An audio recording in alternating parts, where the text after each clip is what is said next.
How's it going, YouTube? Rob here at the City Fam offices. Happy Saturday. For anyone that's watching live, that is.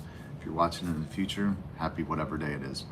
Anyway, I'm excited to talk about this topic today, developing a vision for your life. It's a vision that or a topic that is very important to me, and want to talk a lot about the importance of having a vision. The reason I think it's important to me is because there was probably a large part of my life where I didn't have a vision for my life, and it caused me to waste a lot of time and make bad decisions and wake up late, and like on some level I was making money and I was popular, and before I had a vision for my life, but I was kind of just drifting around and not really going anywhere. I wasn't really impacting the world in, a positive way. And I had this gnawing sense that I was meant for something more, but I didn't know what it was, and I didn't really know how to figure out how to go about finding it. So, like I said, this is a very important topic for me. So thank you for anyone that's tuning in. I actually will take some questions too, probably toward the end of the video. So if there's questions about anything that I say, feel free to post them in the comments, and we'll talk about them before I get off. Actually, before we jump into it, take a moment. If you're not, hit the thumbs up. If you're not already a subscriber, hit the subscribe button, and then hit the bell notification too, because apparently subscriptions don't mean a lot on YouTube. So anyway, like I said, I'm a huge believer in vision. I read Arnold Schwarzenegger's book a few years ago, his biography. And everything that he did, he accomplished with vision. So he was born in a very small village in Austria, working class family. But when he was like a young boy, he was like a teenager, and he found some muscle magazines, and he was like a skinny kid. He wasn't a big muscular kid. He was a skinny kid, but he found these muscle magazines, and he imagined himself being one of them. And he put all these pictures up in his bedroom, and he would look at the pictures, and he would imagine himself being on stage and them raising his hand. And he said he would picture what it was like to have everybody looking at him and them raising his hand over his arms as he won these different competitions. And he just visualized it, and then he would go out and then he would work out 5 times a day, or 5 hours a day. And then eventually, when he was 19 years old, he became like the youngest Mr. Universe, or whatever the first title was that he won. And then he envisioned himself becoming a movie star, after he started bodybuilding. And everyone told him it was impossible. They said, "You're too big, you barely speak English, nobody can pronounce your last name." Everybody told him all the reasons he couldn't, but he visualized it, and he saw himself doing it. He imagined it very vividly. And then he went out and became the biggest movie star in Hollywood, as we all know. He did the same thing to become the governor of California, and everything he accomplished with vision. So vision is huge. And most people, honestly, I would say most people don't have a clear vision for their life. They just kind of drift around. They work in jobs that maybe they don't love. They use television or football or alcohol or whatever it is to escape reality, because they feel that they're not living where they should be, or up to their full potential maybe, or doing what they were created to do. But maybe they don't know what to do about it. They don't know how to figure it out. And it just, it was kind of a mystery even for me up until about 9 years ago when I started working with coaches. But I want to tell you about how I was able to discover my vision and how you can find yours too, because it's such a huge, it's utmost importance for you to figure it out if you're going to reach your full potential in life. You have to know what your vision is. You have to be clear about why you're on this earth, what you're created to do. So, I'll say all that to say one thing. I'm launching a course. I'm actually launching the second round of a course called Unleash the Best You. It's a 6-week online course. It will help you discover your vision, and it will help you build a framework around your life so that those things actually come to pass. If you want to know more information, the website is unleashthebest.com. You can go there and you can learn more about the course, and you can register. It actually starts tomorrow night at midnight. But I'm going to try to give you as much information as I can in one video. Obviously, I won't be able to go over everything because it's a 6-week course. But if you do want to take this to the next level, you can go to unleashthebest.com. And what happens is you actually go into a private Facebook group with everybody that's going through it, and you guys really start to form a community of people that are able to hold each other accountable to reaching their goals and support each other and give each other feedback. And it's very cool. So unleashthebest.com, you can check it out. But again, let's just go ahead and dive into this. So the word says, the Bible says, without vision, people perish. That's a verse that I like to quote a lot, because you don't actually die when you don't have a vision, but you don't go anywhere. You just kind of rot on the vine. I think about the story in the Old Testament of the Israelites, and when they were enslaved in Egypt, God wanted to take them to this better place, to this promised land. And, they had to go through this wilderness period to get there. They had to go through the wilderness where they trusted God.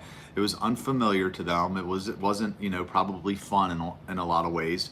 But when they got from Egypt, where they were slaves, they were making bricks. They had some security. They had their 3 square meals paid for, taken care of. But they went to the promised land, and when they got to the promised land, they weren't slaves anymore. Some of them were meant to be blacksmiths, and some of them were meant to be farmers, and some of them were potters, and all these different things that God created them to be, but they weren't able to live that when they were in Egypt. They were just slaves. So I look at that journey that the Israelites made, and I liken it to every human being. Every human being has to make the same journey. We all start out in a place of Egypt, where we're in slavery. Maybe we're working a job that we don't like, and we're like, man, I feel like I was meant to do something more than this, or maybe it's just not living at your full potential, or whatever it is, but you can feel it. You got your security, you're getting a paycheck, you got the golden handcuffs, I like to say, but you have to go through the wilderness period to figure out what you're really capable of. And again, the wilderness can be unfamiliar, and sometimes, it's just not fun. But I thought about it when I was preparing for this video. I'm like, would the Israelites ever have left Egypt if they didn't have a vision of the promised land? No, right? Why would they have? They wouldn't have just gone out into the wilderness unless they knew that they were going somewhere better. That's what a vision will do for you. A vision will get you out of bed earlier in the morning. It will make you work harder than you've ever thought possible. It will make you become more than you ever thought you could be when you have a vision. I know this because it's what it's done for me. I didn't used to always wake up at 4 or 5 o'clock in the morning. I wasn't a morning person. I woke up at 11 o'clock when I was a nightclub promoter. I mean, I was also staying up late, but I didn't have a reason to wake up. I didn't have this better place that I was going to. I didn't have a reason to stop sleeping with my girlfriend, even though I knew it was a sin, but I didn't have a strong reason until I got a vision for my life. And then I was like, you know what? I'm willing to stop these things because I see something better out there, and I'm willing to make this journey. And that's what a vision will do for you. So how do you do it? How do you figure it out? So there's a couple tips I want to give you, really practical things that I've done to discover my vision. I actually started working with a life coach 9 years ago, Lori Lockamy. She was the very first coach I've worked with. And she was able to ask me the right questions. I'll address that comment in a moment. And she was able to ask me the right questions, and I kind of threw up on her. I answered them, and it all just came out of me. And she put it into the form of a vision statement. And the second time I met with her, she read that vision statement to me. And when I heard it, it was the most ideal life that I could have ever imagined. I mean, because it was the answers came from me. And when I heard it, she had me close my eyes and she read it to me.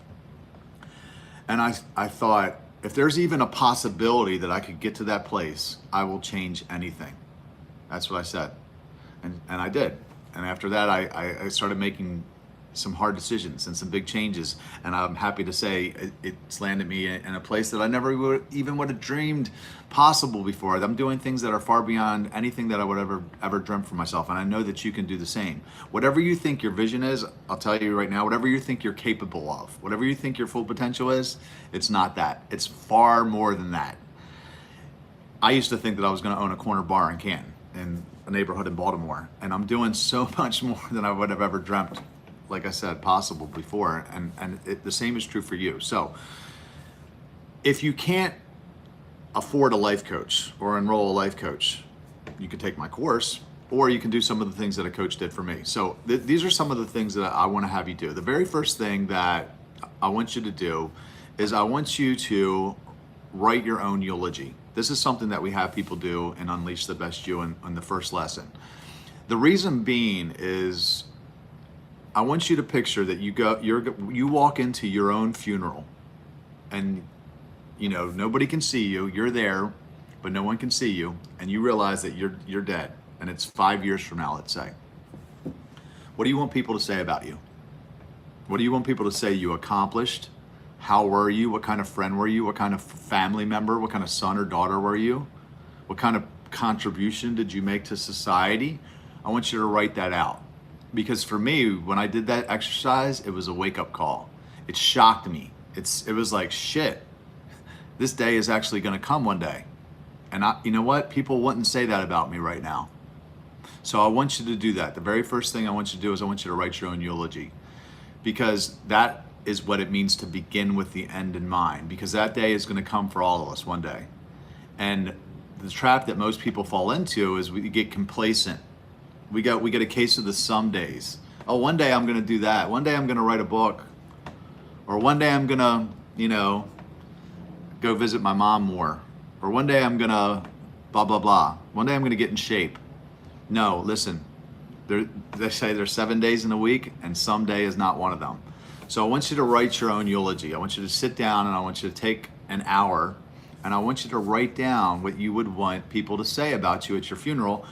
And then I want you to start living that way. I want you to start getting your life in alignment with that, because that day is coming. The second thing that I want you to do, that I did, is I want you to enroll other people. I want you to talk to other people about what you're good at. Ask some people that know you well, maybe some friends, maybe somebody from your church, maybe a parent. Say, what am I good at? What do what do I do well? What do you see me really excel at? And let them give you some feedback. That's what Lori did for me. So, I mean, she was a life coach, of course, but it doesn't necessarily have to be a life coach. It can just be somebody that knows you really well. Ask them what you're good at and write it down as they give you the feedback. Start writing things down. The next thing I want you to do is an exercise. It's called Ikigai. It's spelled Ikigai. And it's a Japanese term, and it basically means a reason to get out of bed in the morning. What is your Ikigai? Okay, and I want you to answer these 4 questions very simply. What are you good at? What do you love doing? What does the world need? And what can I get paid for? Okay, answer those 4 questions. What am I good at? What do I enjoy? What does the world need? And what can I get paid for? Based off those answers, you start to see some patterns from what you heard from the persons, the people that you interviewed or you talked to about what you were good at, and then things that you think you're good at, and things that you think you're passionate about, and things that the world needs. That's important. So before I had a vision for my life, I was a nightclub promoter, and I loved it. I loved promoting. I could sit at a computer and I could work all day. I could just sit there and promote events, and it feels like the day just flies by. It doesn't even feel like work to me. And I was good at it. I ran the nightlife in Baltimore and a little bit in DC when I was younger. And I just like promoting. That's how God wired me. But the thing is when I was promoting, I wasn't adding value to the world. I was making money and I was enjoying it and I was popular. But when you say, what does the world need? That's the key. Where are you adding value to the world? The difference is for me now with City Fam is when I rededicated my life to God and became a committed follower to Christ, I started thinking to myself, okay, well, I'm suffering from boredom as a Christian, and there's got to be other Christians out here that are bored. Actually, I know a few of them. And I started organizing events. It wasn't even about money anymore for me. I didn't make any money. I was just trying to add value to the world. So I started organizing events to give my friends from church something to do. I also saw friends, my old friends that were still partying, that wanted to make changes, but I couldn't get them to come to church. but I could get them to come to a social event, and then, of course, it's what became City Fam. I don't want to go down that path because I digress a little bit. But my point is I was initially using my gift selfishly. I was using it for myself to promote, and it wasn't adding value to the world. So when you do that ikigai, one of the important questions is, what does the world need? And at first, you might not be able to monetize it right away. You might have to take a hit. You might have to go backward, take one step back before you go 10 steps forward. A lot of people don't want to do that. They don't want to take that initial hit because, like if you go back to the story of the Israelites in Egypt, when they stepped out into the wilderness, if you look at the story, they got out into the wilderness and some of them started complaining. They said, hey, we want to go back to Egypt. We had cucumbers back in Egypt. They started complaining against Moses. And that's so true of what happens to people when they pursue their vision, because when you first step out and pursue your vision, it is going to be hard. It's unfamiliar. You're not going to have 3 square meals anymore. You might be doing without a lot of things that you had before. I haven't really dated in 9 years. I haven't had any regular sex in 9 years. When I was in Egypt, I was having sex. I wasn't happy, I wasn't fulfilled, but I had to go in, I had to step out. In order to get to my promised land, I had to go through the wilderness. So what I'm saying is, when you ask what the world needs, be willing to make some sacrifices, because you might have to do it for free at first. Whatever that thing is, whatever your gift is to add value before the money catches up, you might have to do it for free for a while. I don't know. Steve Harvey, he was homeless for 3 years. He's doing all right now. So be willing to take that temporary hit at first when you start pursuing your vision. The next thing that I would do is, sorry, I'm gonna pull this, I have some notes here. The next thing that I would do is I would develop a morning routine. So this is something else that we do for people that are taking the Unleash the Best You course, because routine is everything. So when I used to do bodybuilding, in order to get in that kind of shape where you could step on stage and be competitive, you had to get your body fat down to like 4%. It was ridiculously low. Very unhealthy too, to be honest. But in order to get your body fat that low, you'd have to do your cardio, the same amount of cardio every day, 45 minutes, an hour, whatever it was. You have to work out about the same length of time. You'd eat the exact same meals every day. I'm talking about you would weigh your broccoli, you'd measure out your broccoli and your rice and your chicken and your egg whites, you'd measure everything, and then you'd go in and you would get tested. And they'd test your body fat and they would see how far you were, how much fat you lost. Were you losing muscle? Were you keeping the muscle you had? And then they would just dial you in until you, basically leading all the way up until that show, about 12 weeks out, you'd start dieting. And then you'd come in, boom, 4%, just like landing a plane, very scientific.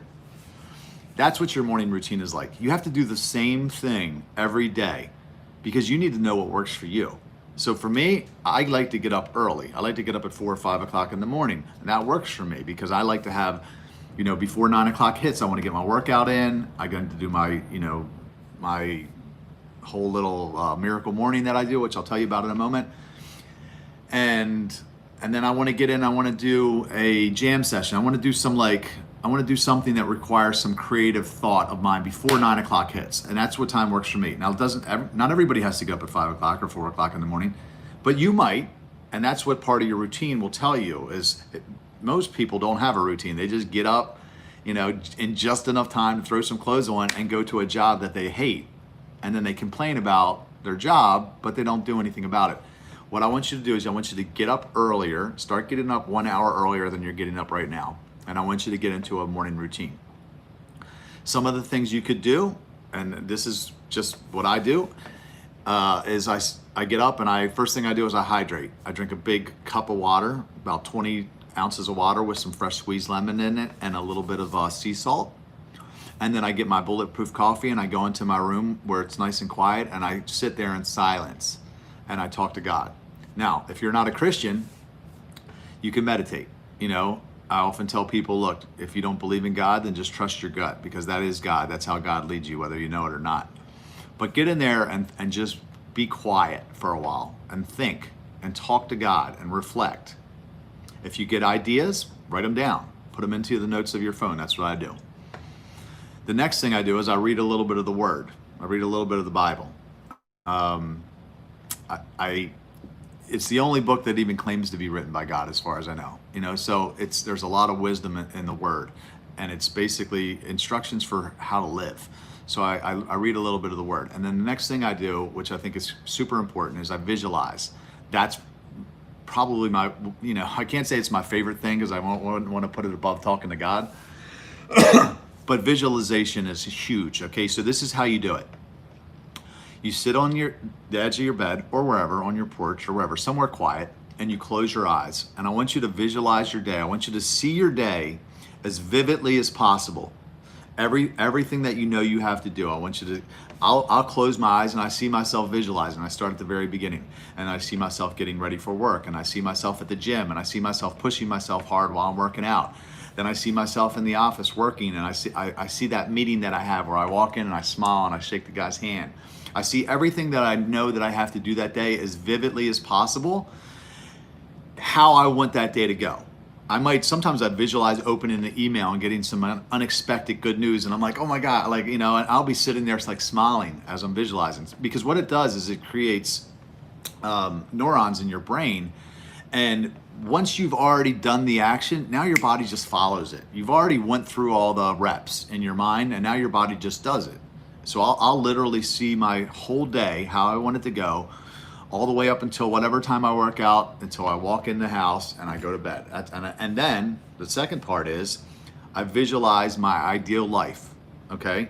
So get into a scenario in your mind from 3 to 5 years from the time that you're in right now, okay?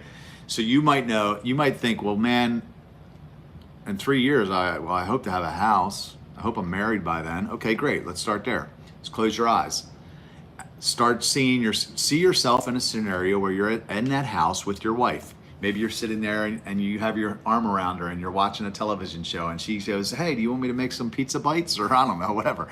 You just get into a scenario in your mind vividly. Start seeing what does it look like? Where are you headed? Where is God taking you? What is the life that you're trying to create for yourself?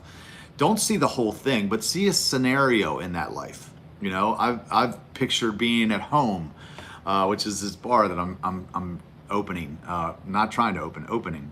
Where somebody, Clayton Jennings comes in, or Jeremy Camp comes in, and I'm sitting there interviewing him on a podcast, and we're taking a picture together, and I've seen all these. So I get into the scenarios in my mind because I can see a little bit of where we're going. I see signs of where God's taking me, and now I'm just trying to go further down the road, and I'm trying to see it. And what that does is it gets me excited, and it gets me motivated now to go out of the house and do all the hard stuff that I have to do that day, because I'm excited now. It's just filled my tank up with, oh man, this is going to be awesome when I get there, right? That's what I want you to do.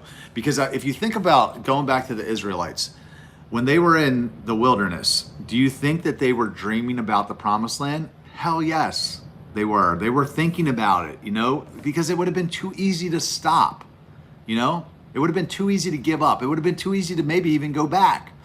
But they had to keep thinking about, man, it's going to be awesome when we get to the promised land, dude. They're going to have grapes this big, and they're going to, they had to, what it's going to be like when we own our own house, and I heard the land there is really green or whatever. They dreamt about it and they thought about it. That's what visualization will do for you. Start dreaming, start thinking about what does your ideal life look like? And then as you're dreaming these things, write ideas down. When you stop your visualization, what are you seeing? Make that part of your vision, because that is what I believe, a way God gives you this imagination. That's what makes us different than all the animals. Animals don't have imagination. That's a gift from God for human beings, and you got to use it. So when you're seeing things in your imagination, write those down. Make that part of your vision. The other thing I do sometimes is I ideate, which is I'll just sit down there and I'll just write ideas down. Even if they're dumb, I'll just write them down, because every so often you'll come across an idea that's gold, and all it takes is one idea to change your life. So I'll ideate. That's part of my morning routine. And then I'll do gratitude, usually a few times a week, and then I work out. and then I do a cold shower or Scottish shower, and then I start my day. So that's my morning routine. But I say all that to say, look, you need a morning routine. Specifically, quiet time where you're talking with God. He's the person that puts you on this earth, the being. He knows why you're here. So I would ask him if I were you.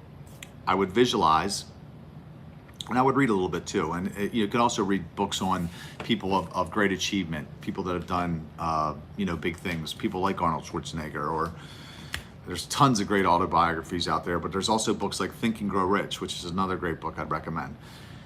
Not the last thing, but the next to last thing that I would do, and this is if you're desperate, is I would fast, okay?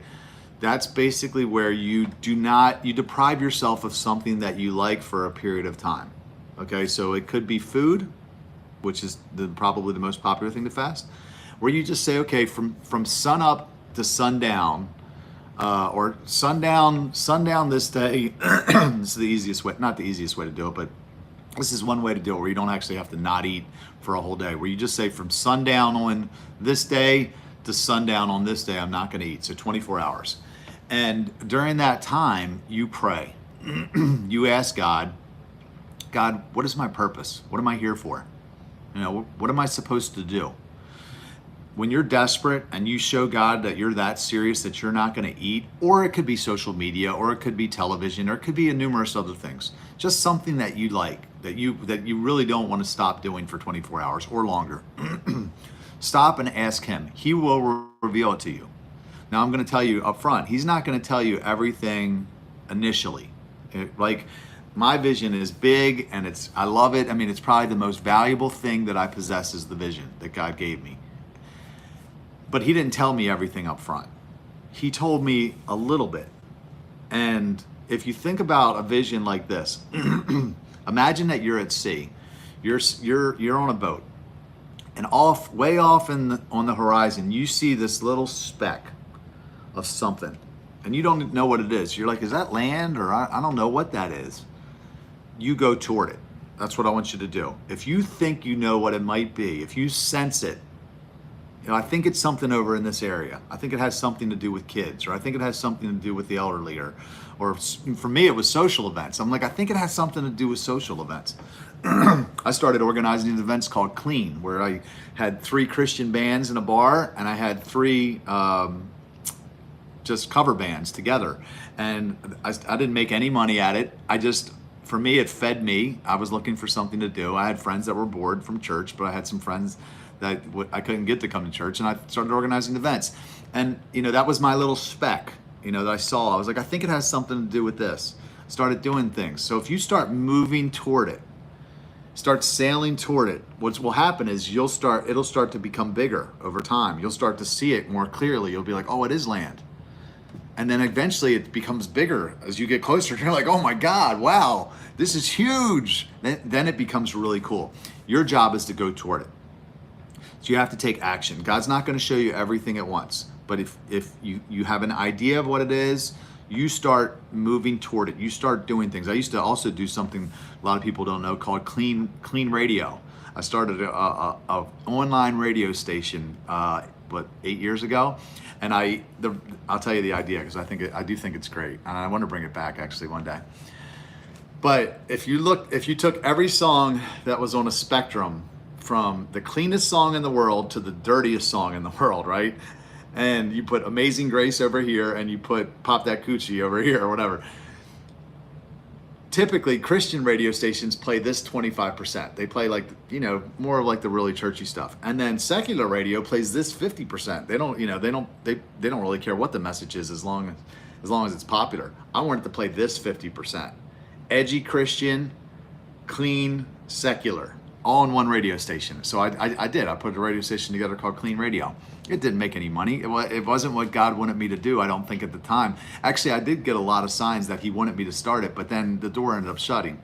So sometimes, I'll tell you, you'll have an idea for something, and you'll start moving toward it, and it might be God, but it might not be. It might just be a dumb idea, or it might have just been something that he wanted you to do temporarily. But it could be the thing that leads you ultimately to your vision. So I say all that to say, take action. That's the main thing, is you have to move. You know, even if it's not that thing, it might lead you to the thing. You know, so that's the worst thing that I see people do, is they just kind of go, well, I don't know what it is, or they're not faithful with the little thing, so they never get to the much. You have to start with the little thing. If he shows you like something small to do, or you think it's something, just move on that, and then it'll get bigger over time. The last thing that I wrote down was vision statement. So that was, again, what Lori Lockamy did for me, is she put all of these ideas into a written out statement for my ideal life. Actually, what I'll do for you guys is, when this video is done, I'm done filming this, I'm gonna put a link to my vision statement in the description. I'm gonna warn you up front, it's crazy, it's huge, it's evolved over time. Honestly, it's very close to what it was originally, because I just had these crazy ideas even 9 years ago. Back then though, I thought they were just like silly ideas that could never happen, but I moved on them, you know, with the encouragement of a life coach, Lori. And because I took action on them, a lot of those things actually happened. So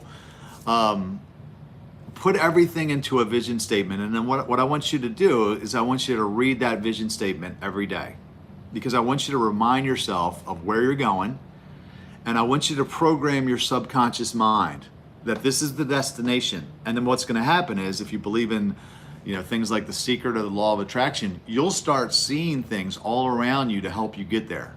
Things that are around you right now that you're not recognizing because you haven't programmed your subconscious mind into, hey, this is where I want to go.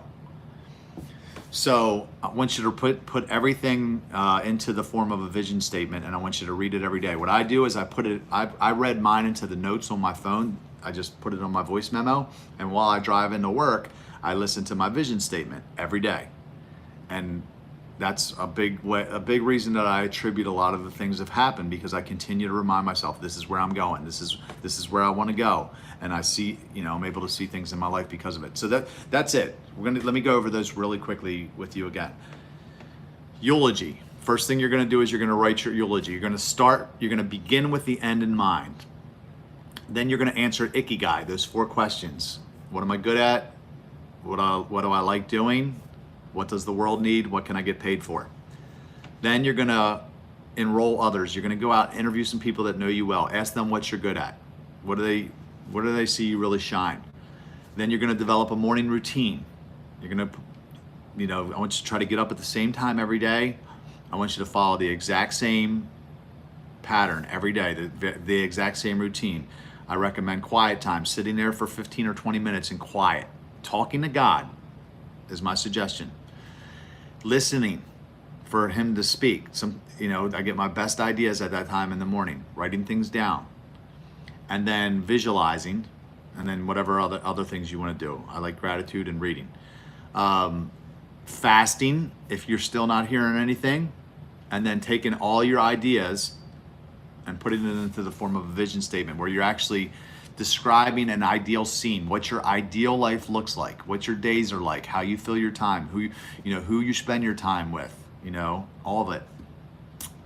And then when you're done, or actually not when you're done, when you're done, email me, because I would love to take a look at your vision statement. So send it to me at rob@cityfam.com, and I'll give you any feedback on it that I can think of. So let me take some questions before we jump off of here and see what you guys are saying. I saw several comments come through. Thank you, JB. Appreciate that. Arnie is definitely a visualizer. He is. Look, this is what I say about Arnold. He might not made some great choices in his personal life, but if you look at the life that guy lived, I mean, what an incredible life. And he did it all with vision, everything. I mean, from going from a poor Austrian village to becoming the biggest bodybuilder in the world, not biggest like size-wise, but he won he was like the most famous bodybuilder in the world. Became a millionaire, became the biggest Hollywood actor in Hollywood, and then became the governor of California as a Republican, which is crazy, right? Everything he did with vision. So you can do the same thing. You might not do those things, but you have a something that you're here to do, and your mind is incredible if you start using it, if you start imagining and start taking action toward those things that you're seeing. All right, what's the solution? I think we went over that. Not many role models showing people how to have vision. We needed to break this cycle. Yes. I mean, the vision is key. It forces you to become a better version of yourself. I'm in Egypt. I'm getting ready to leave. That's awesome, Liesel. In a promised land state of mind. Love it. Without vision, people perish. They certainly do, Tracy. I'm not literally in Egypt. I'm watching from South Africa. I didn't really think you were in Egypt. The road to hell is paved with good intentions or the someday attitude. Oh, that's good, Mindy. Don't you think that as Christians, our promised land is heaven, eternity, not here on earth? When we have that mindset, we are much more accepting the circumstances we can't control and live with contentment. I mean, our ultimate promised land, of course, is heaven, but I see the parallel with the Israelites and the promised land and Egypt, very much like what we experience in this world. I think that God gave us that story, and it parallels our life, where he takes us out of the very first thing is we're enslaved to like bad habits and whatever. So he takes you out of Egypt. This is what Chris Lockamy, I heard preach a great sermon on it. He says he gets you out of Egypt. He had this cup full of water that he took out of like an aquarium, and he says, and then he wants to get the Egypt out of you, and then he wants to tell you what your purpose is, redeems you, and then you get the fulfillment as you start walking in that purpose. So I think that that's true for every believer. I think that there's some misunderstanding with it, like specifically if you look at the church now. Okay, so there's a lot of Christians that are lukewarm. They're having sex and they're just doing whatever because they think, well, I'm forgiven, like I'm going to heaven. Listen, sin will block the blessing, period.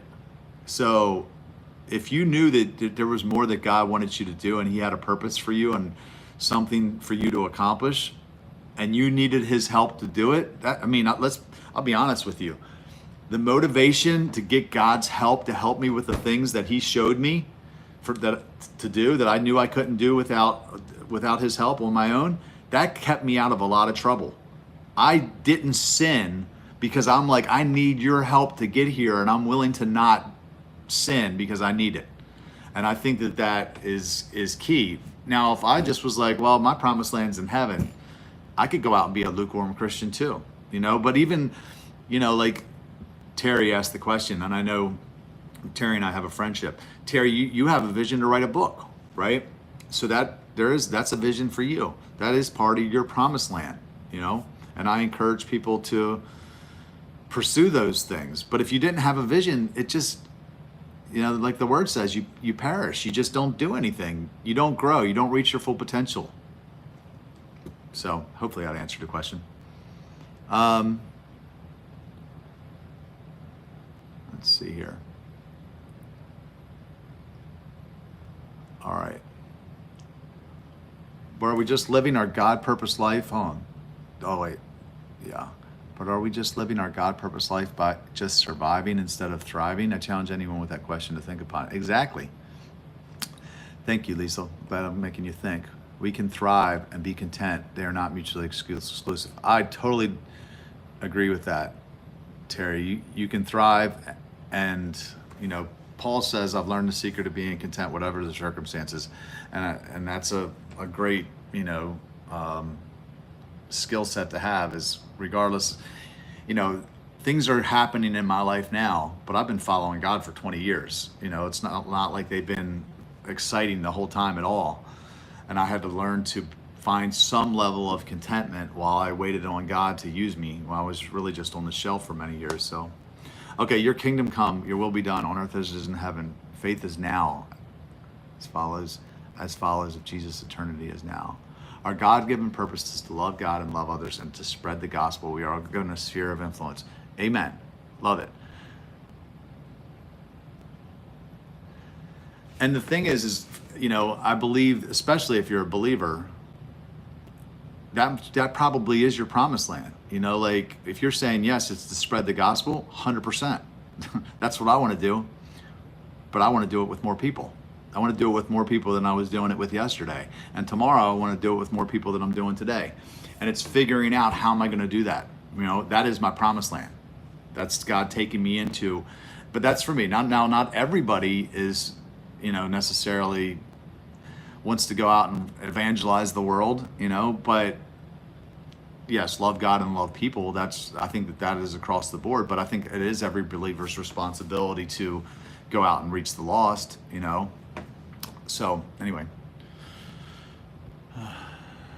faith is definitely a verb. Yes, absolutely. And learning to be content, even joyful, despite unpleasant circumstances, speaks volumes to unbelievers around us. Amen. I mean, at the end of the day, the word that Jesus says, you know a tree by its fruit, you know? So if somebody is producing fruit, then you know that what they're doing is working, you know?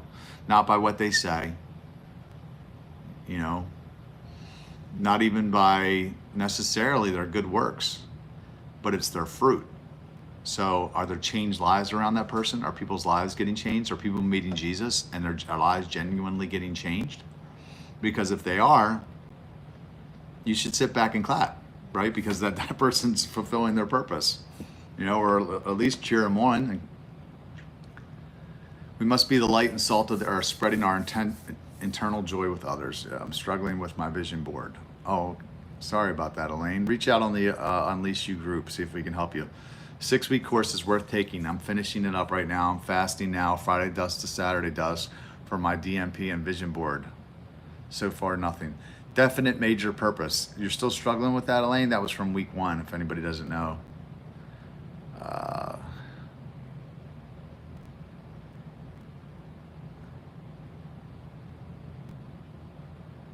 All right, I think that's it. Let's see if there's any more.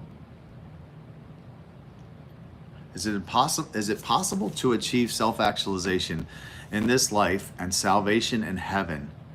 The two are often treated as mutually exclusive. Either go to heaven in the next life or live it up in this one. I'd love to talk about that.